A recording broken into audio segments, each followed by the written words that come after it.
OK, on va essayer de ah, c'est bon, Si, ça j'y repart. suis C'est bon? arrivée. Ah super, Christophe. Parfait. Merci. Bon, eh bien, je reprends donc. Donc, oui, je faisais une critique assez rapide. Encore une fois, il faudrait y revenir parce que c'est une question fondamentale, étant donné l'importance dans le mode de fonctionnement public de ce type d'économiste, hein. Donc, je disais, le système des prix, l'économie environnementale qui repose sur le système des prix, hein, qui repose sur l'économie mainstream, ne permet pas de conduire une transformation du système productif. Et j'ajouterais que la chose devient d'autant plus difficile en moment d'inflation, parce que l'un des grands défauts de l'inflation, c'est de brouiller le système des prix. Voilà. C'est de rendre beaucoup plus aléatoire ce système d'équilibre, hein, que les prix commandent entre les facteurs de production, hein, de le rendre erratique, de le rendre pas toujours compréhensible. Voilà, c'est ça un des grands défauts de l'inflation aux yeux de la théorie économique mainstream. Voilà, c'est pour ça que j'ai eu l'audace, je me suis permis de proposer une refondation de la théorie économique. Alors, c'est un peu présomptueux, mais disons que je me suis posé une question que les économistes ne se posent pas, mais qu'ils pourraient se poser, qui est celle, hein, je l'ai dit tout à l'heure, de la place des principaux facteurs de production, hein, quand ils sont pensés sous le couvert de la durée, au service de la construction du temps. Et de fait, pour transformer le système productif, il faut repenser la nature des facteurs de production, capital, travail, technique. Alors, je vais commencer par le capital, vu sous le couvert du temps, au service de la construction de la durée, au service d'une société durable. Et je vais dire quelque chose qui va peut-être un peu frapper, mais je vais m'en expliquer. Je vais m'en expliquer. Le capital vu sous le couvert du temps, c'est pas quelque chose d'extraordinaire, hein, c'est quelque chose qu'on connaît bien dans notre vocabulaire, dans nos outils intellectuels, et en particulier juridiques, c'est ce qu'on appelle le patrimoine. Alors, on a raison, hein, de dire avec Piketty que le capital est la grande affaire de notre temps, comme il le fut à l'époque de Marx. Alors cependant, moi je ne partage pas la position de Thomas Piketty et je vais m'en expliquer. Thomas Piketty juge que pour restaurer l'égalité nécessaire à la multiplication des interactions sociales, elle-même condition de la croissance, voilà, ça c'est la structure fondamentale et juste, hein, puissante de la thèse de Thomas Piketty. La croissance dépend de la multiplicité des interactions sociales, qui elle-même est factrice de la croissance.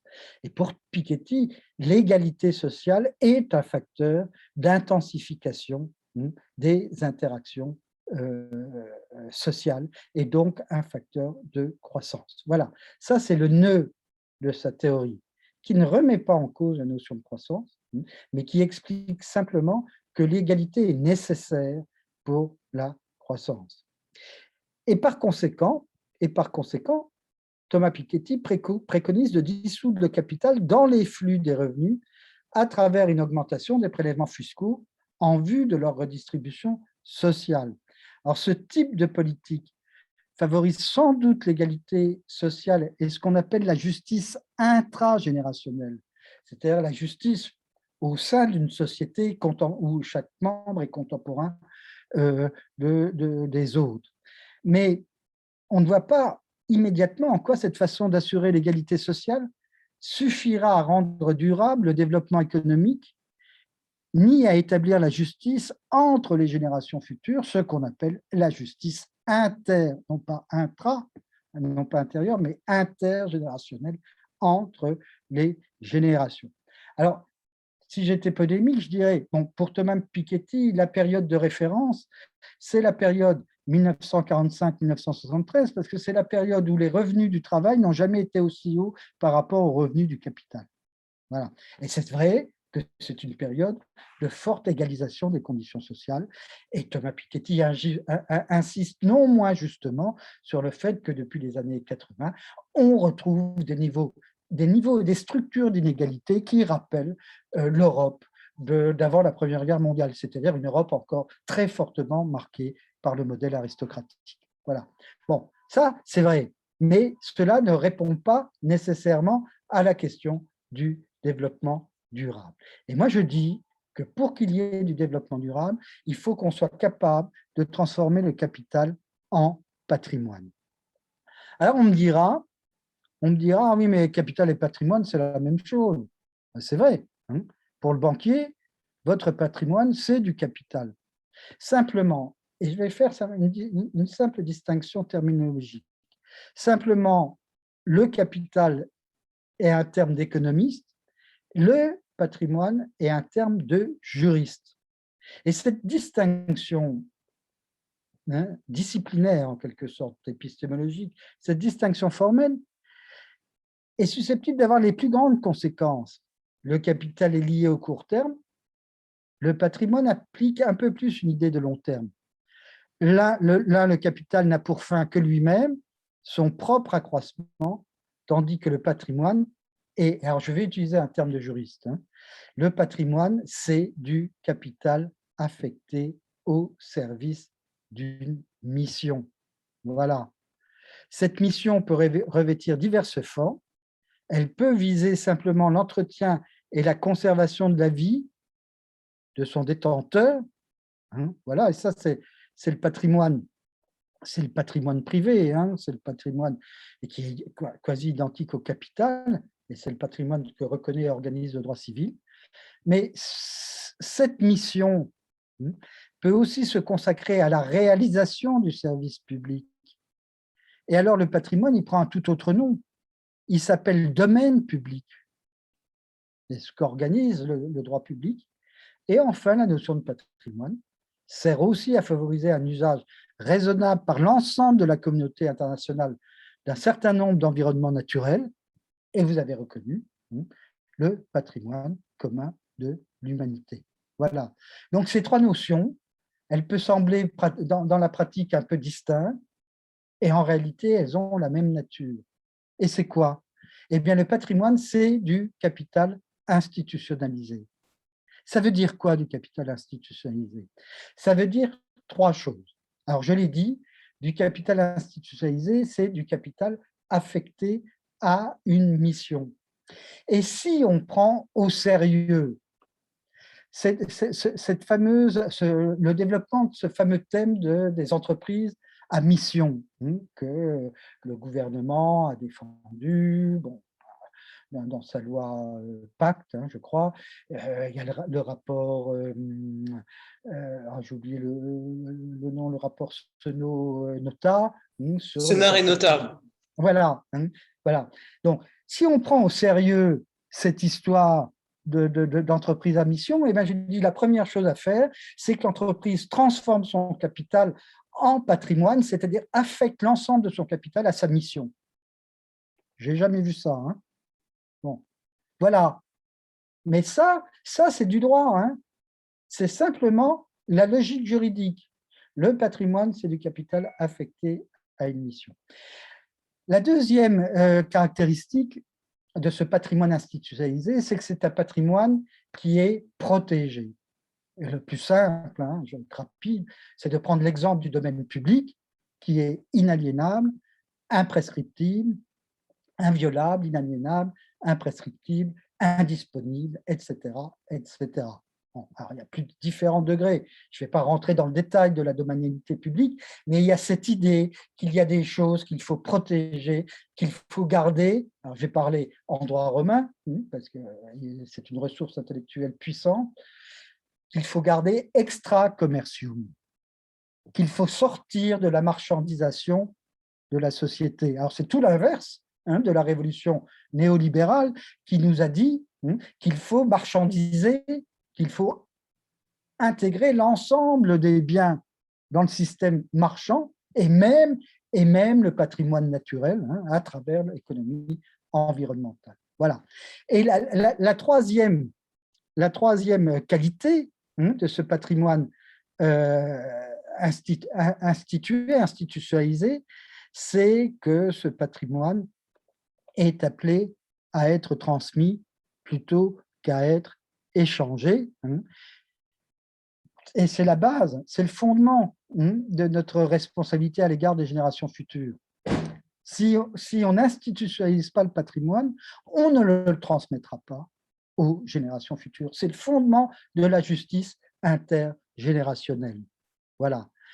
On ne gère pas un patrimoine de la même façon que l'on gère un capital. On gère un capital pour l'accroître, on gère un patrimoine pour le transmettre.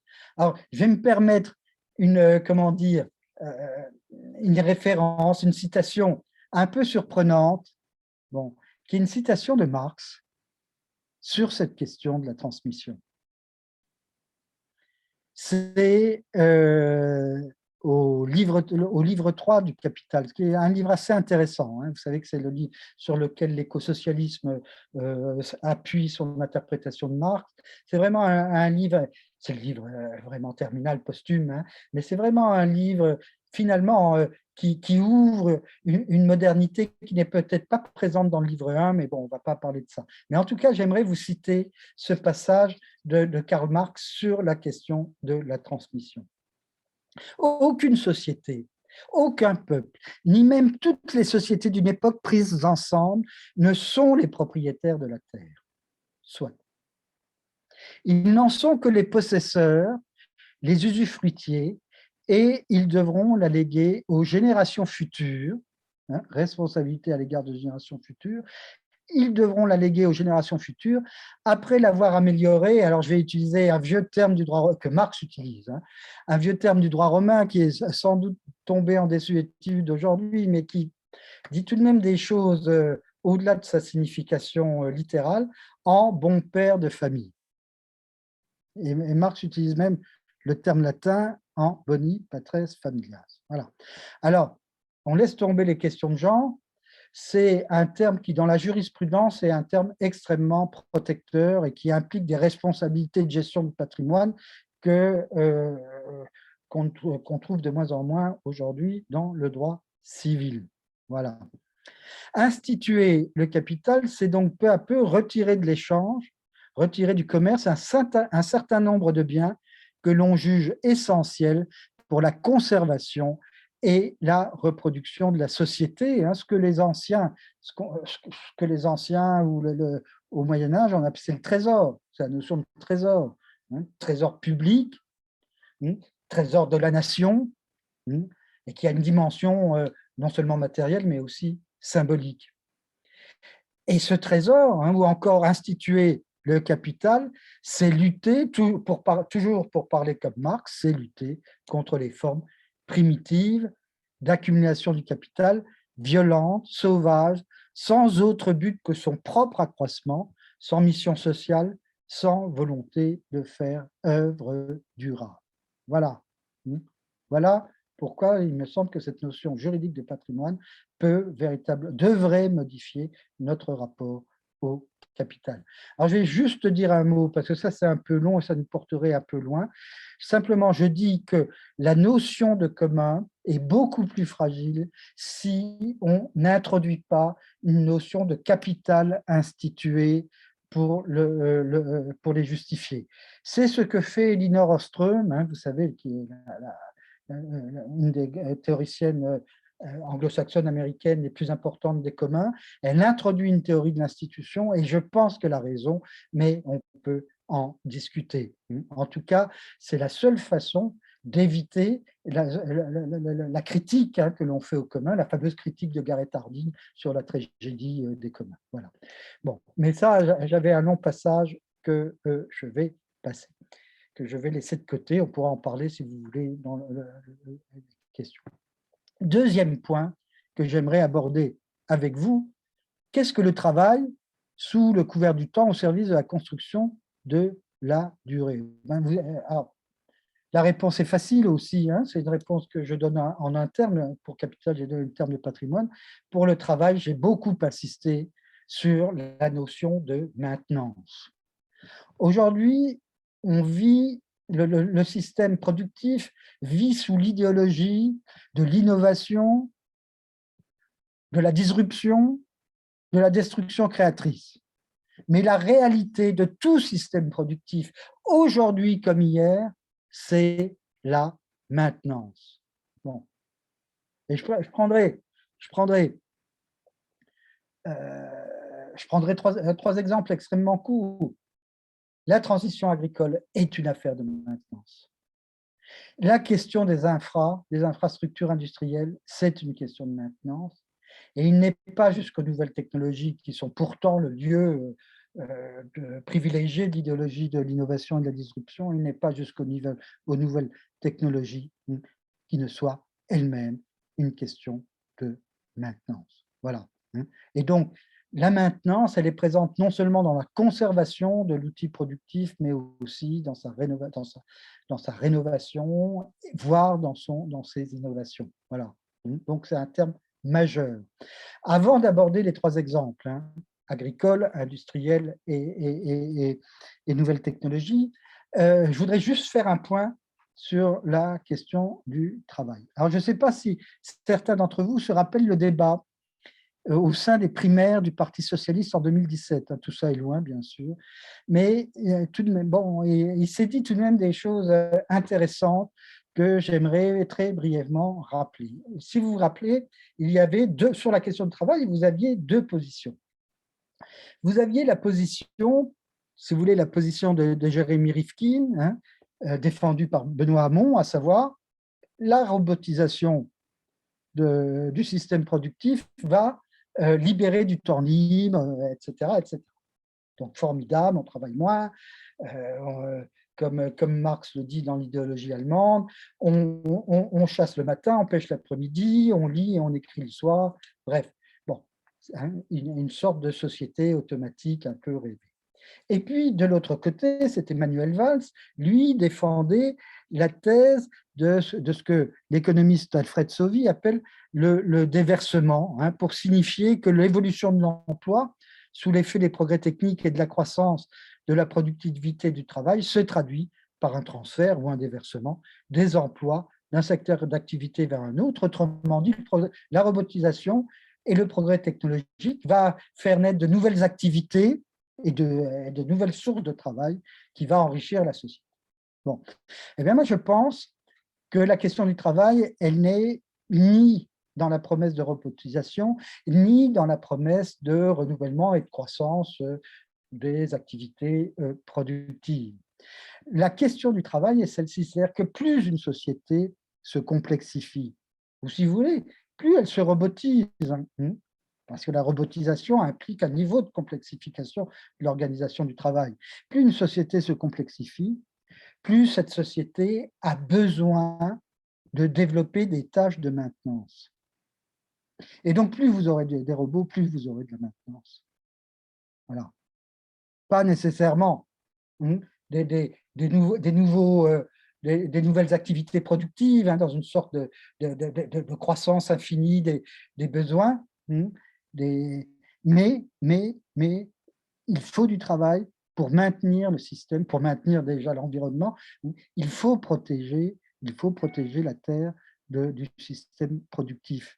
Il faut maintenir le système productif aussi, il faut le rendre moins polluant, voilà. Et ça demande énormément de travail. Et donc, la fin du travail n'est pas pour demain si du moins on a soin de notre terre. Le progrès technique complexifie le système productif et cette complexification requiert de nouveaux emplois qui ont pour vocation d'en assurer la soutenabilité. Plus le système productif est complexe, plus il provoque des effets secondaires immaîtrisables, plus il devient vulnérable et fragile, de sorte que face à la complexification et à la fragilité de nos dispositifs techniques, le travail humain s'impose nécessairement, en particulier sous la forme de la maintenance. Alors, il faudrait évoquer ici la dimension sociale de la maintenance. Revenir sur la thèse de Casilli, qui montre que finalement, les travaux de maintenance sont des travaux sous-payés, minimisés du point de vue de la société, invisibilisés, pour reprendre son expression. Voilà. Bon. Et ça, c'est un problème. Évidemment, l'exemple le plus net, ce sont les travaux domestiques, qui représentent une tâche considérable de maintenance de la société et qui ne sont absolument pas comptabilisés alors qu'ils représentent effectivement une activité décisive. Bon, voilà, je ferme la parenthèse sociale, hein, c'est une vraie question, et je reviens à cette idée que l'essence du système, de tout système productif, c'est la maintenance. 3 exemples, j'ai dit, la transition agricole. Mais c'est quoi la transition agricole? La transition agricole repose essentiellement sur la restauration de la force végétative des sols. Bon. C'est-à-dire, si on veut se passer, hein, je recommence, si on veut se passer des pesticides, des engrais synthétiques, si on veut se passer des pesticides, des engrais synthétiques, il faut nécessairement restaurer la force végétative des sols. Alors aujourd'hui, et je suis absolument ni technophobe et encore moins misologue, anti-science, etc. Aujourd'hui, la connaissance des sols, les savoirs, les sciences pédologiques ont fait en 20-30 ans, on fait des progrès considérables, c'est-à-dire qu'on connaît beaucoup mieux les interactions entre le minéral, le végétal et l'animal dans un sol. Et ça, cette meilleure connaissance permet de conduire la restauration de la force végétative des sols et de produire sans engrais ni pesticides. Voilà, c'est possible, quoi qu'on dise. Ou en tout cas, pour utiliser le terme des agriculteurs raisonnés, je mets des guillemets à tout ça, de très fortement diminuer, mais de très fortement diminuer les doses de produits actifs dans les engrais, dans les pesticides, et de très fortement diminuer l'utilisation des engrais. On peut le faire.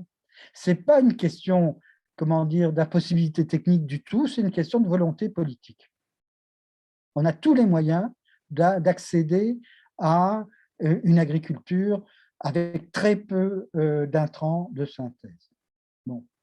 Mais la question capitalistique de l'agriculture, enfin, il y a énormément de problèmes extra-écologiques qui bloquent le processus. Et je ne reviens pas sur tous les obstacles qui sont mis à la transformation du système productif, mais tout ça pour dire que la transition agricole, c'est une affaire de maintenance des sols et qu'on a les instruments pour cela. Voilà, ça c'est le premier point. Deuxième point, vous vous rendez bien compte aujourd'hui que la transformation du système productif passe par une prise en compte un peu plus lucide des infrastructures. Bon. La situation énergétique aujourd'hui montre l'extrême négligence qu'on a consacrée à ce type d'infrastructure aujourd'hui. Je ne sais pas si on va réussir à construire de nouveaux réacteurs nucléaires. Hein, ça. Mais ce que je sais, c'est qu'il va falloir maintenir les anciens. Développer la maintenance de nos infrastructures. Voilà. Pour les rendre moins dangereuses, moins polluantes, un peu plus efficaces, et pour éviter cette surenchère de programmes infrastructuraux que nous n'avons pas techniquement les moyens d'accomplir. Je ne sais pas si vous avez suivi le rapport de RTE, l'opérateur français du réseau électrique. Bon, je ne vois pas aujourd'hui comment, en France et ailleurs, on peut construire en 20 ans, en 25 ans, autant d'infrastructures. On n'en a pas les moyens, on n'en a pas la technologie. Donc, il va falloir maintenir. Et ça, la question de la maintenance, elle n'est jamais présente. Hein, maintenance des infrastructures. Voilà. Et puis, je termine très rapidement sur la question des nouvelles technologies, par une anecdote qui dit, à mes yeux, l'essence de l'industrie du logiciel. C'est la réaction d'un des pionniers de l'industrie du logiciel, nous sommes au tout début des années 50, qui s'appelle Maurice Wilkins.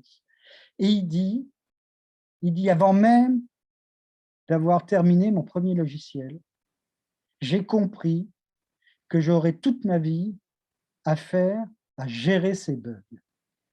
Voilà, c'est-à-dire que l'industrie du logiciel, c'est essentiellement une industrie de la réparation, mais d'une réparation innovante.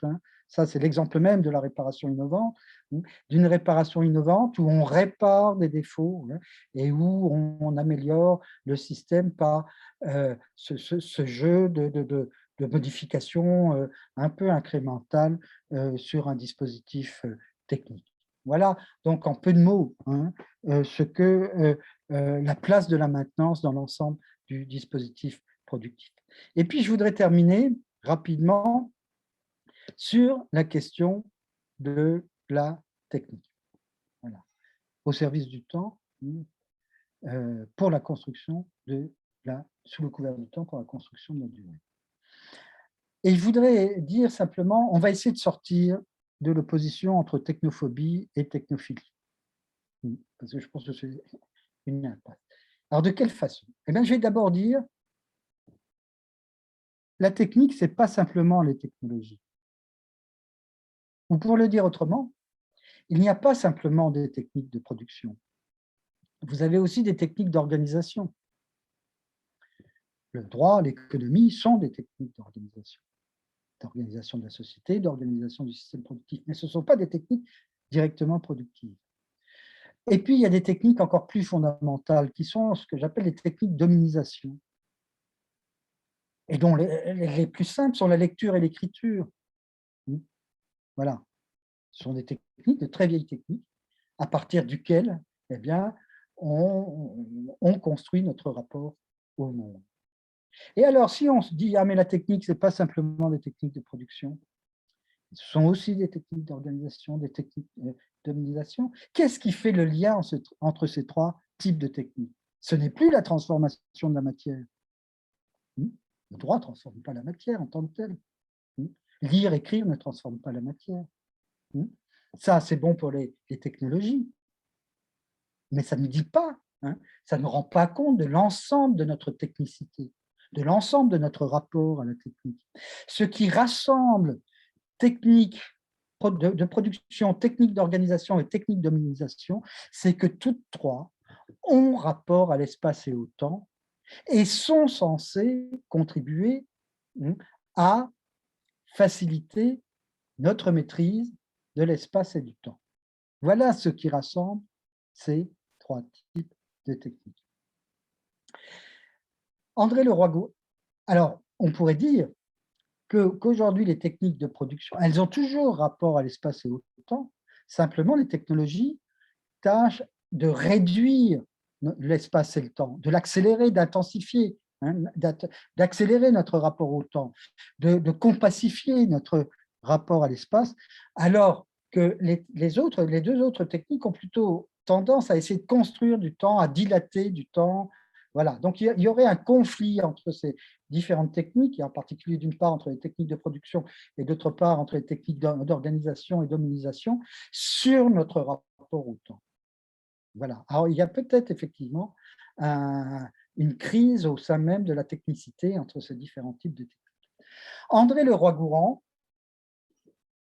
dans un livre magnifique qui s'appelle « Le geste et la parole », dit une chose qui est très forte. Il dit, bon, l'hominisation, elle s'est faite à partir de la technique. Vous savez, il a cette idée qu'à partir du moment où nos ancêtres ont pris des outils en main, etc., ils ont libéré leur bouche, ils ont libéré la maxillaire inférieure, et cette libération de la maxillaire inférieure a favorisé la naissance de la parole. Et qu'il y a donc, de toute origine, une articulation dialectique entre la parole et la technique, entre le symbolique et le matériel. Voilà, ça c'est l'idée extrêmement forte de Leroi-Gourhan. Et il ajoute, la technique a pour but de tracer ou d'organiser une enveloppe protectrice pour l'être humain. Il s'agit, on est dans les premiers âges, il ne s'agit pas de transformer l'environnement, mais d'abord de s'en protéger. Et la meilleure des enveloppes protectrices, c'est précisément de se donner des outils pour dilater notre rapport à l'espace et au temps. Et je vais terminer cette question de la technique. Et je vais le terminer en revenant, vous l'avez évoqué, Alexandre, en revenant à la tradition néo-platonicienne. Je vais conclure là-dessus. Je vais conclure sur une définition d'un des plus grands penseurs antiques, Proclus, qui est...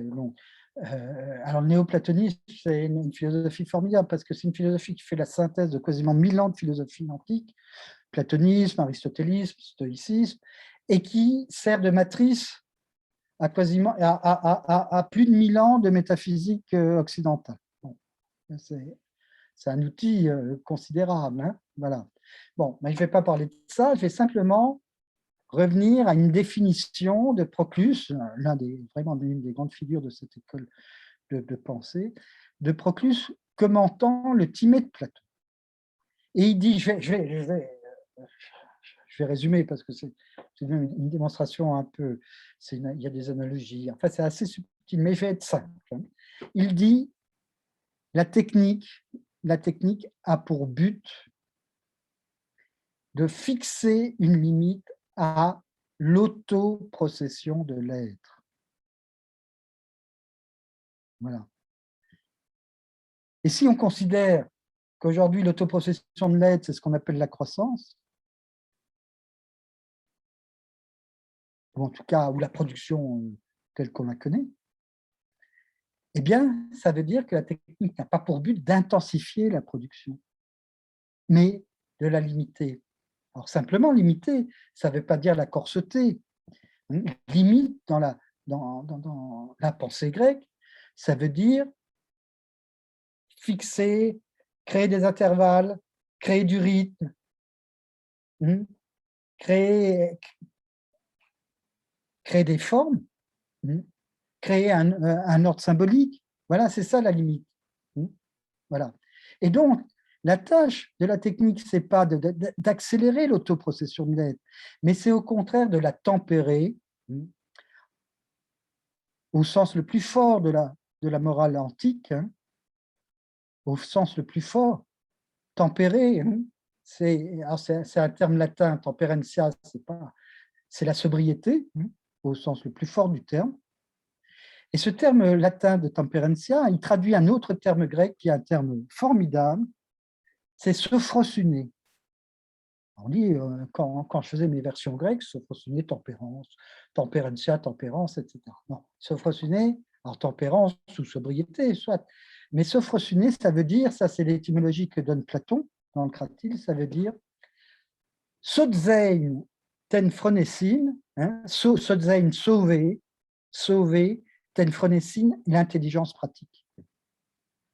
Et donc, la sophrosuné, que les latins traduisent par temperentia, c'est cette intelligence de derrière l'intelligence, en quelque sorte, ou ce sens profond, de la limite, assurément, ce sens profond qui, précisément, permet à l'intelligence pratique de ne pas tomber dans la mobilisation totale, de la protéger de ses calculs.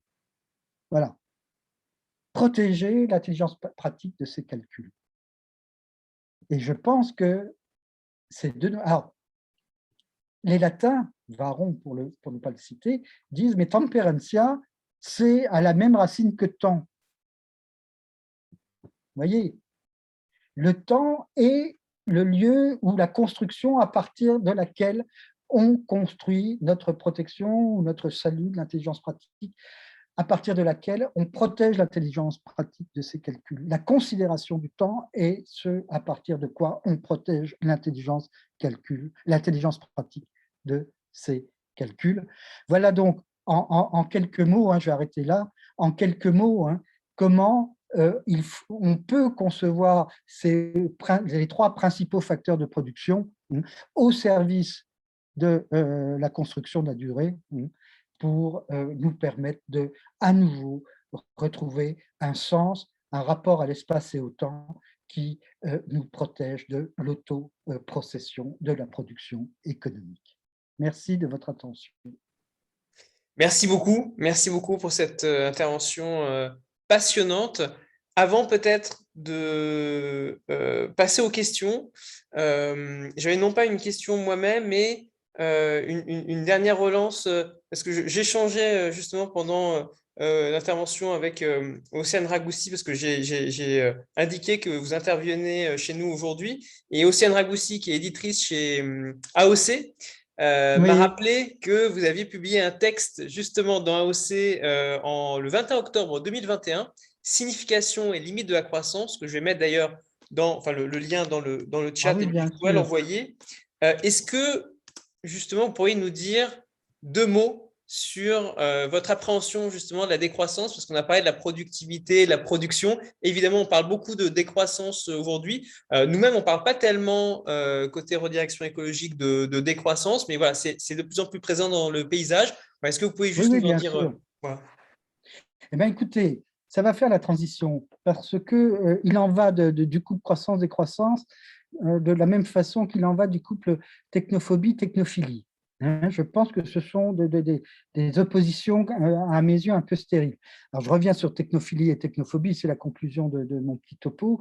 Comment être technophobe à partir du moment où on considère que la technique est ce par quoi on s'inscrit, hein, on construit notre rapport à la fois spatial et temporel au monde, hein, voilà, comme le roi Gourand. Hein, donc, c'est impossible d'être technophobe.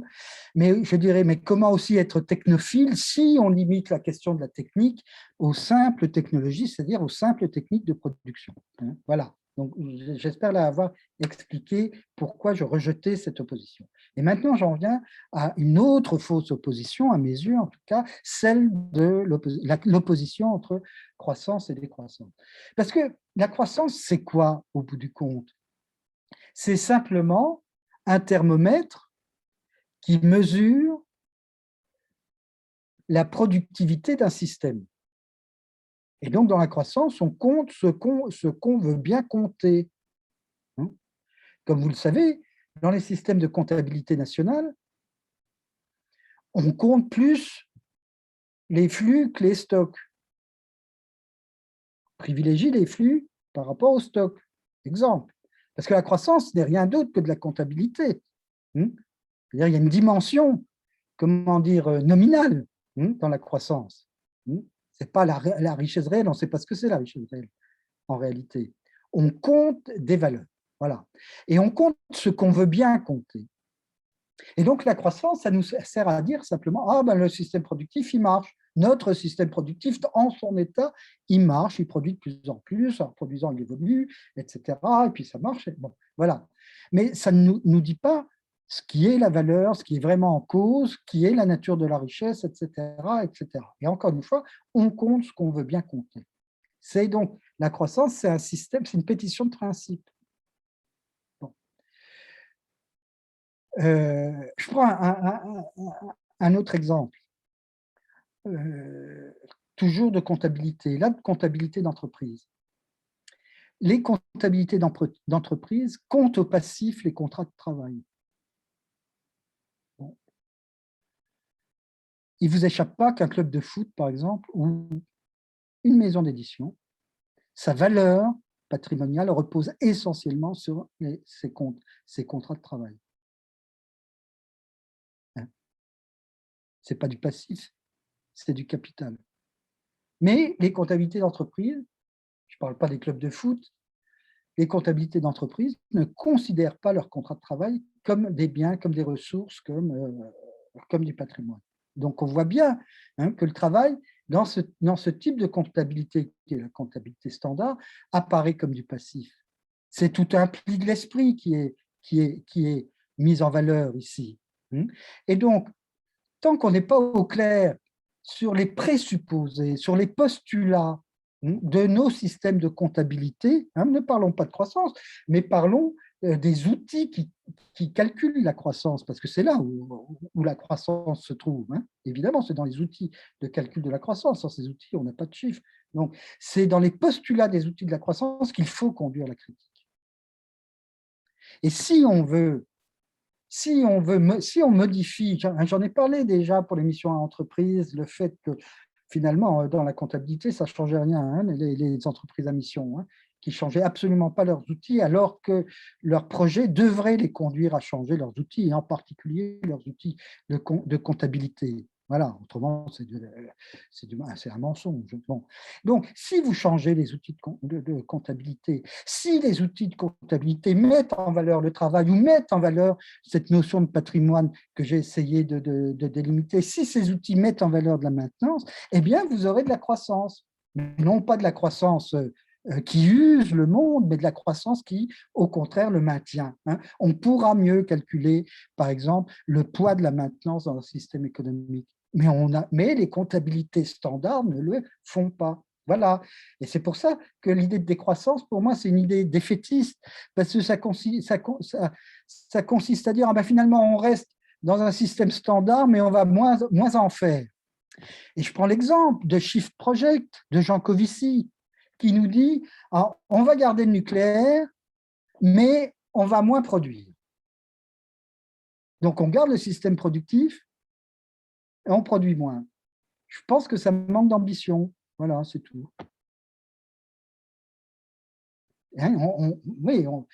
On est soumis au système productif et on dit simplement on va être plus efficace, on va être plus sobre, etc., etc.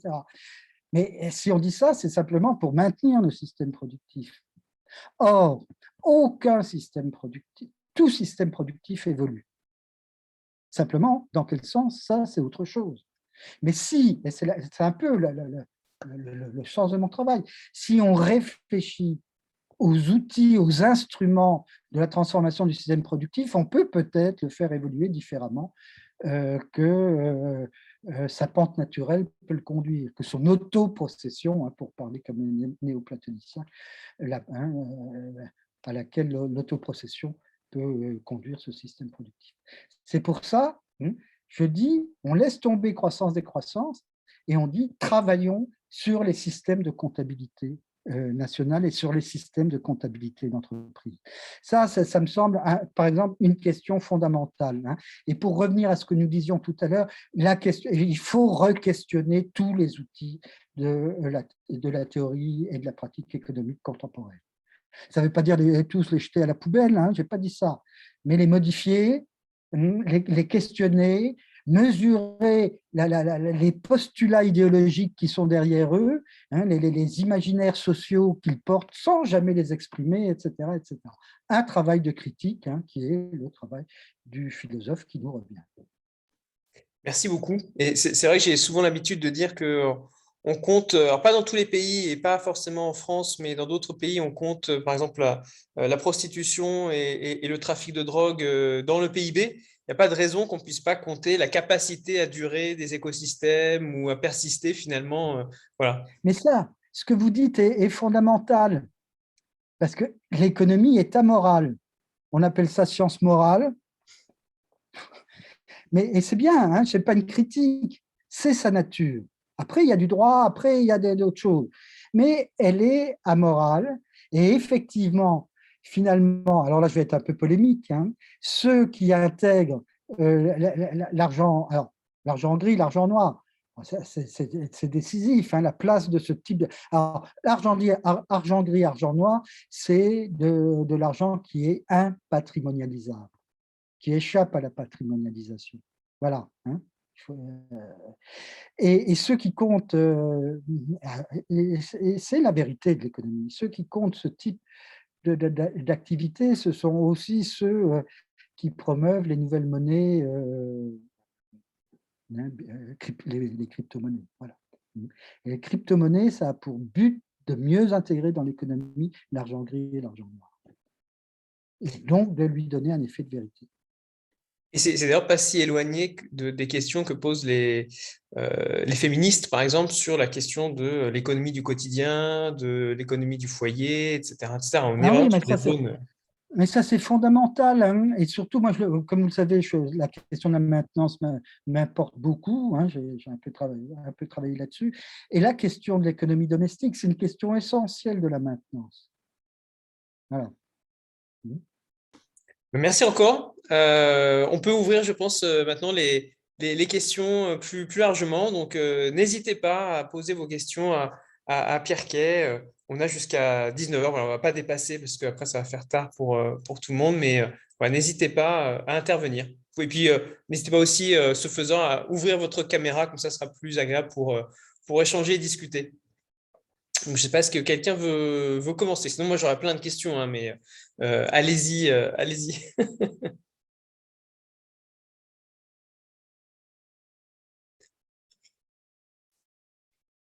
Pas de question, il faut que je pose moi-même la première question. Soyez pas timide, n'hésitez pas.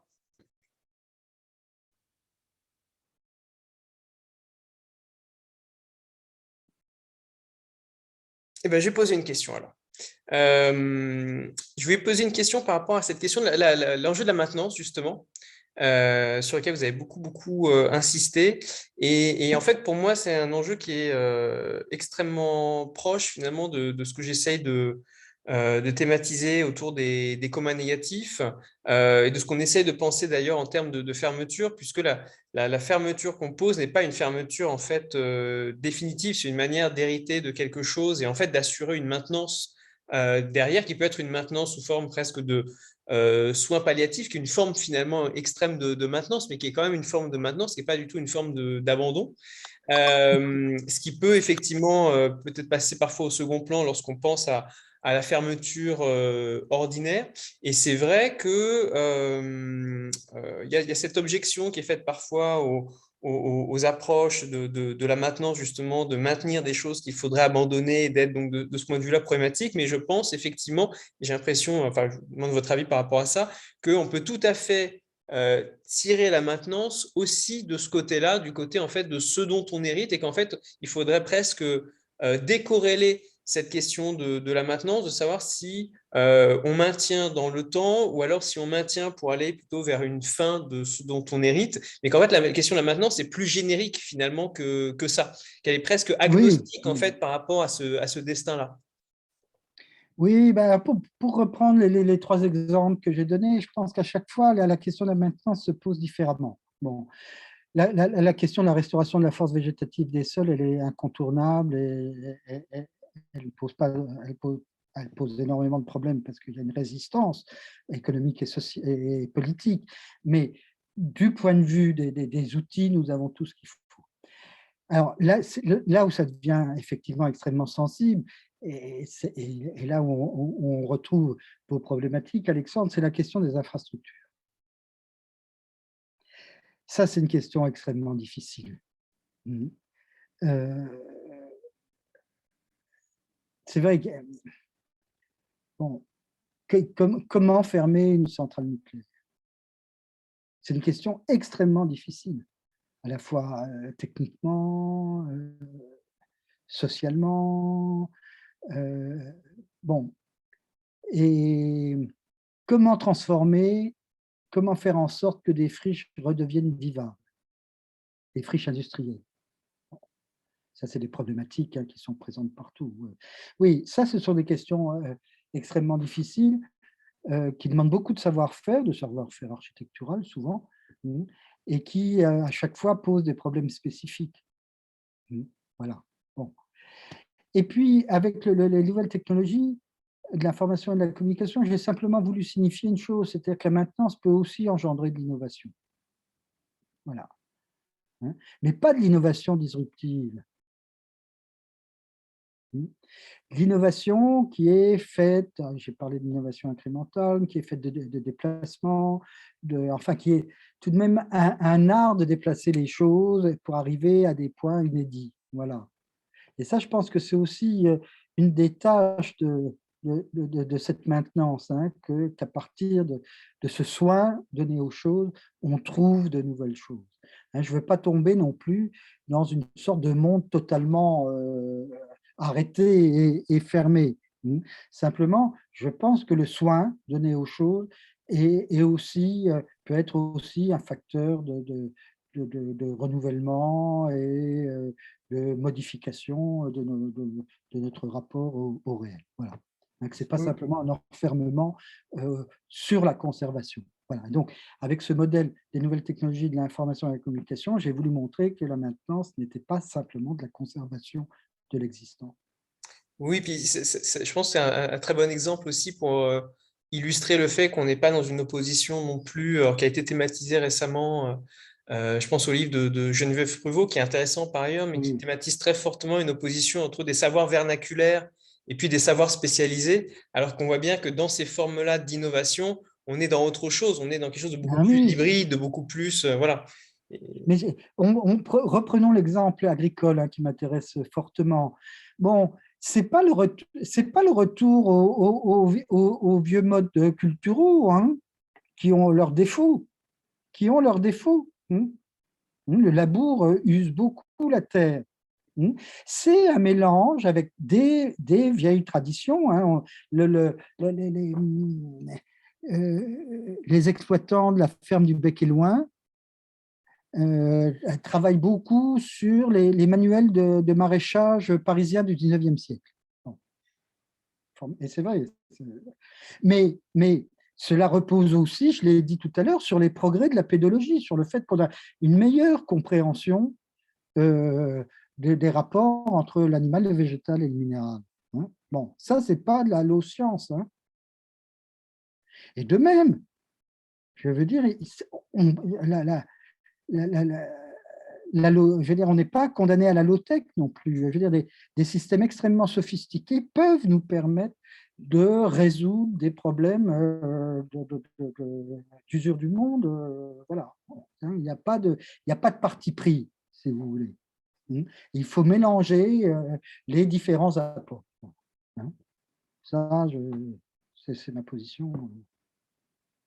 Juste pour terminer, pour boucler là-dessus, vis-à-vis de nos étudiants, je pense que ça vient bien aussi en écho à la position d'un de nos enseignants qui est José Alloy, qui je pense est tout à fait aussi sur cette position-là. Donc voilà. Mais je me tais et je laisse les étudiants, s'ils ou elles le souhaitent, poser leurs questions. Alors, j'ai vu Maëlle, effectivement, pas de souci, hein, Maëlle est arrivée en retard, donc il n'y a pas de problème. Mais les autres, n'hésitez pas donc, à poser vos questions sur ces questions de patrimoine, qui est un enjeu extrêmement aussi important. Léa, je t'en prie. Oui, c'est une question de Bonjour. Claire. Bonjour, merci pour votre présentation. J'ai une question de Claire qui a dû partir, mais enfin, même pour moi aussi, en fait, c'est que est-ce que vous pouvez revenir sur le terme d'autoprocession? On n'a pas… Autoprocession. Ouais. Eh ben, écoute, on va faire un peu de philo, hein, si vous m'y autorisez. Et je vais vous dire pourquoi. Le néoplatonisme, c'est une grande philosophie pour notre temps. C'est un peu paradoxal, hein, c'est un peu bizarre. Je vais vous dire pourquoi. Parce que c'est une philosophie, c'est d'abord la première philosophie qui pense l'être comme un système de production, hein, c'est-à-dire comme quelque chose qui se déploie, comme une substance qui se déploie. Vous voyez, c'est ça. Hein. Ça, c'est quelque chose de… L'économie, la production économique, c'est l'héritière de cette idée, hein, d'une sorte de déploiement de la force du monde. Voilà. Mais c'est ça le coup de génie du néoplatonisme. Ce n'est pas simplement une philosophie ou une métaphysique, pour parler plus précisément, ce n'est pas simplement une métaphysique de la production. Hein. Et en cela, Gilles Deleuze, il reste tributaire de cette histoire-là. Il le reconnaît d'ailleurs, peu importe. Mais le coup de génie du néoplatonisme, c'est de dire, ah, mais si l'être, si la substance est quelque chose qui procède, eh bien, cette substance, elle est anthropique, elle s'épuise. Et donc, il faut penser à un autre principe qui, lui, assure la conservation, qui règle, qui limite, c'est ce que j'ai dit, qui limite l'autoprocession de la substance. Voilà. Et donc, c'est une métaphysique qui fait la différence entre deux principes, un principe d'existence qui produit la réalité sous forme d'une procession ou d'une extension ou d'un développement ou d'un déploiement, comme vous voulez, et un principe d'improcession qui est plus exactement un principe de cohérence et non pas d'existence, qui assure que tout ça ne se transforme pas en chaos. Voilà, et c'est ça la réflexion du néoplatonisme, comment penser une autoprocession qui ne se transforme pas en chaos. Voilà. Et c'est notre question contemporaine. Tu Alors, disais dans le chat 1600 ans avant l'énonciation de l'entropie quand même, donc ça oui, mérite d'être oui, mais souligné. oui. Et Alexandre, je vais même vous donner le terme grec pour dire ça. C'est un terme, c'est skédasis. Et skédasis, c'est un terme, c'est tiré d'un verbe qu'utilise le grand poète Hésiode. Alors là, on est, on est loin, hein, au 6e siècle, 6e siècle avant Jésus-Christ, 5e, je ne sais plus. Le grand poète Hésiode, il utilise ce verbe pour parler des mots qui sortent de la boîte de Pandore. Alors, comment mieux dire l'entropie? Alors, skédasis, ça veut dire ce qui se disperse, ce qui se dissémine, ce qui s'épuise, voilà. Et ce sont les mots de la boîte de Pandore. Donc, vous voyez, le terme en physicien était, bon, pas tellement compris, mais l'imaginaire métaphysique avait compris que tout ce qui procède s'épuise. Et ça, c'est une idée extrêmement forte à laquelle, évidemment, l'économie n'échappe pas. La production économique n'échappe pas. Aucune production n'échappe à cette idée-là. Merci beaucoup. Mathieu, tu as une question? Oui. Bonjour, merci pour votre exposé. Donc vous avez fait un peu de sémantique sur le développement durable. J'aimerais revenir dessus parce qu'on a cité José Alloy, qui est un de nos intervenants. Et il a dit, il a fait une remarque tout à fait intéressante. Il a dit, en parlant de durabilité, on a des choses qui sont durables, notamment tout ce qui est changement climatique ou les déchets nucléaires, qui ne sont pas forcément voulus. Est-ce que vous avez pensé à d'autres termes? On a notamment les termes soutenables ou les termes de prospérité dont la tour parle. Est-ce qu'on pourrait utiliser d'autres mots que la durabilité? Bon, j'ai parlé tout à l'heure de la soutenabilité. J'ai dit que le terme de développement soutenable venait d'un théoricien économiste qui n'avait aucun rapport avec la question écologique, qui était au contraire un théoricien de la croissance hyperproductiviste, et que l'idée de développement soutenable, c'est un développement sans crise, sans crise cyclique. Et il dit même développement auto-soutenu. Bon. Alors ça, je pense que, vous voyez, ça, c'est des termes. Alors, il y a le terme qu'utilise non pas Latour, mais Tim Jackson, le conseiller de Gordon Brown en matière d'écologie à la fin des années 2000, et qui parle de prospérité sans croissance. Voilà. Bon, alors je ne vais pas revenir sur ce que j'ai dit sur le terme de croissance. Je pense qu'on ne peut pas avoir de prospérité sans croissance si on ne modifie pas les comptabilités, soit nationales, soit les comptabilités d'entreprise. Et donc, on laisse tomber la notion de croissance ou de décroissance. Voilà. Et donc, prospérité, sans doute, mais encore faut-il savoir les valeurs qu'on veut connaître, définir les valeurs qu'on veut compter. Et ça, nos sociétés ne sont pas claires là-dessus.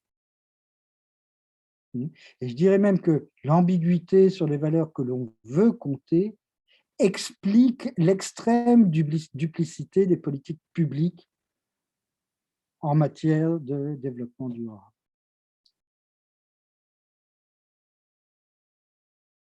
Donc, oui, prospérité, pourquoi pas, mais encore faut-il savoir qu'est-ce qu'on entend par…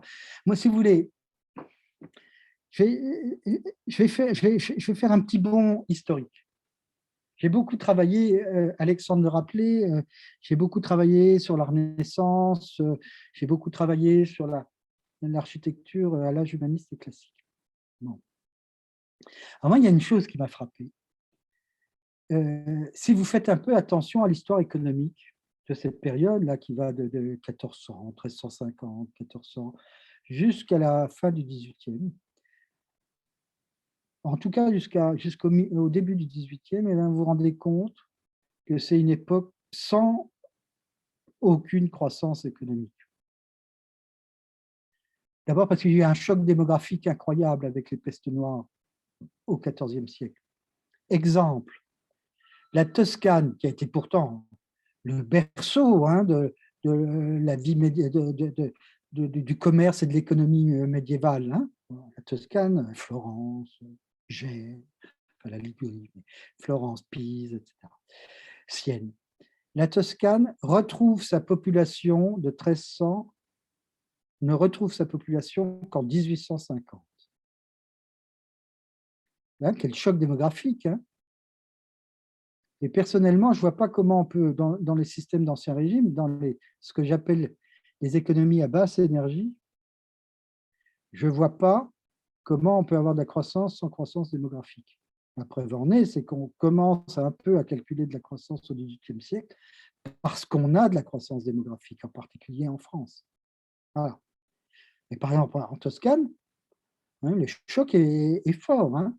Le choc est fort. Bon. Et pourtant, vous voyez, un peu partout en Europe, les pays s'équiper, des architectures se dresser, des paysages se dessiner. Il y a eu une convertibilité, si vous voulez, la moindre richesse monétaire s'est transformée en biens artistiques, politiques, statutaires. Voilà, c'est ça l'économie des sociétés à basse énergie, c'est-à-dire on fait beaucoup avec peu. Ou plus exactement, on symbolise, ou je ne sais pas quel terme utiliser, mais on magnifie symboliquement, intellectuellement, esthétiquement, artistiquement, on magnifie avec peu de moyens matériels. Et vous constaterez que nos sociétés contemporaines, qui sont nominalement extrêmement riches, reposent sur le processus inverse, c'est-à-dire sur une sorte de processus d'involution, comme si pour nourrir la croissance, il fallait détruire ces richesses symboliques, statutaires, sociales, artistiques, esthétiques, enfin ce que vous... publiques. Hein, voilà. Et les richesses dont je vous parle, ce sont essentiellement, pas toujours, mais essentiellement des richesses publiques. On est dans un processus d'involution, c'est-à-dire où, pour faire fonctionner la machine, on est obligé, encore une fois, de sacrifier les acquis intellectuels, sociaux, symboliques, statutaires, etc. etc. C'est l'inverse. Hein? On brûle les meubles et la charpente. Et quand je parle de théorie du patrimoine, j'ai en tête ça. Hein? C'est-à-dire, mais comment on transforme des richesses matérielles, monétaires, en biens pérennes, durables. Alors, vous me posez la question, mais durabilité, ça peut être aussi les déchets, bon, soit. Mais durabilité, c'est aussi la durée des statuts sociaux. C'est la durée des institutions. C'est la capacité pour les êtres humains à penser l'avenir sans anxiété. C'est pas mal. Bon, on en est loin. Hein. Voilà, donc la durée, elle a une face positive, elle a une face négative, mais je trouve que ça reste tout de même une notion opératoire intéressante.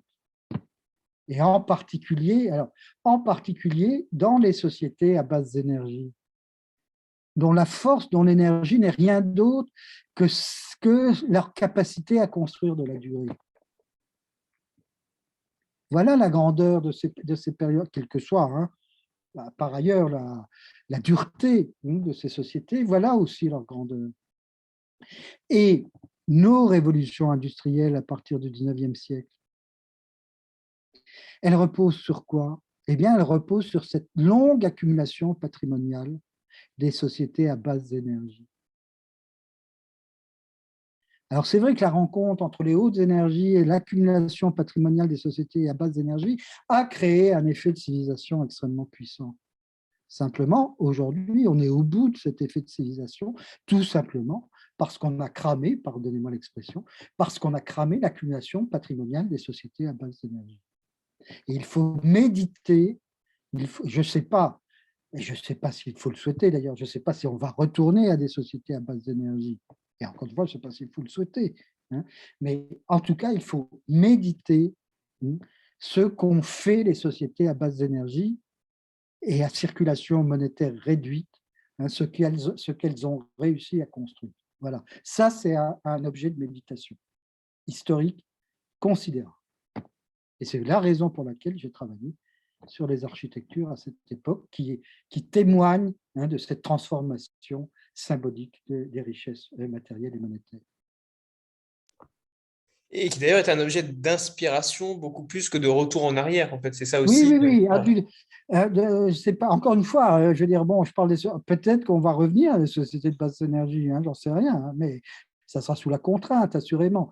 Mais ce que je dis, hein, c'est que nos sociétés à hautes énergies, hein, a fait effet de civilisation parce qu'elle a hérité du capital, du patrimoine,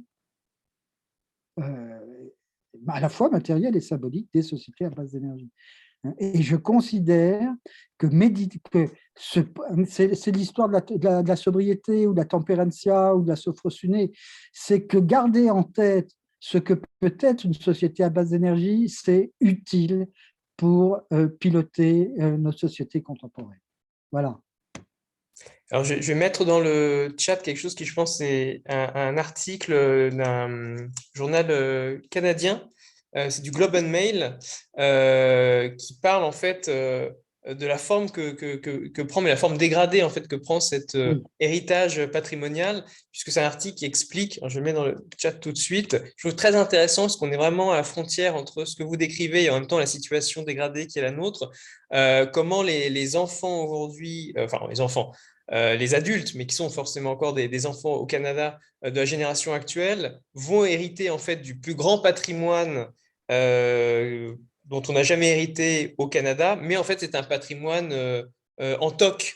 Et donc, ils se retrouvent complètement submergés par des objets en nombre et pas des objets qu'il va falloir patrimonialiser, mais des objets dont il va falloir en fait se débarrasser. Donc, on est vraiment là complètement à la croisée entre je trouve, entre ce que vous décrivez et en même temps la forme dégradée, encore une fois, que ça prend à notre époque.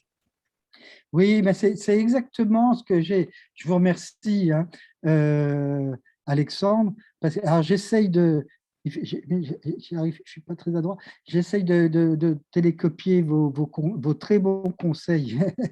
Je pourrais vous les envoyer ensuite, ça a été enregistré. Je veux bien. C'est exactement ce que j'essayais de dire, c'est-à-dire qu'on arrive au bout, hein, de l'usage de ces patrimoines accumulés et que ça va donc cette rencontre qui a été très puissante entre le patrimoine des sociétés à base d'énergie et les hautes énergies, eh bien, on arrive au bout de cette rencontre, on a un épuisement du patrimoine de base d'énergie et on ne sait pas où on va avec des hautes énergies qui sont aujourd'hui totalement pathologiques. Bon. Donc, on a une très grosse difficulté. Voilà. Alors, je ne sais pas s'il y a une dernière question, sinon moi j'en ai une. Donc, allez-y dans les 3 prochaines secondes, sinon je vais poser la mienne. Eh bien, je vais poser la mienne. En fait, j'ai je pense que je peux le dire, je discute pas mal avec une sociologue, Alexandra Bidet, qui travaille beaucoup sur la question du travail et qui est une sociologue pragmatiste, qui est intervenue d'ailleurs cette année dans le cadre du master. Et on échange parce qu'on voit pas mal de critiques de la notion de production qui reviennent ces temps-ci, de provenance d'ailleurs assez diverses. Alors Bruno Latour lui-même a critiqué cette notion de production pour mettre à l'écart à la fois le capitalisme et on va dire les socialismes, au sens où l'ennemi commun ce serait la production, qu'il ne faudrait pas pointer le capitalisme uniquement parce qu'un socialisme productiviste serait finalement aussi problématique. Ce qu'on pourrait d'ailleurs reprendre comme idée, mais sans forcément donner une telle importance à la production. Je pense que c'est le cas, par exemple, chez Dipesh Chakrabarty, mais il le fait sous une autre forme. Et lui, il va parler d'engendrement, pour dire, voilà, il faut un autre rapport aux non-humains, un rapport de coopération, qui est un rapport comme ça d'engendrement.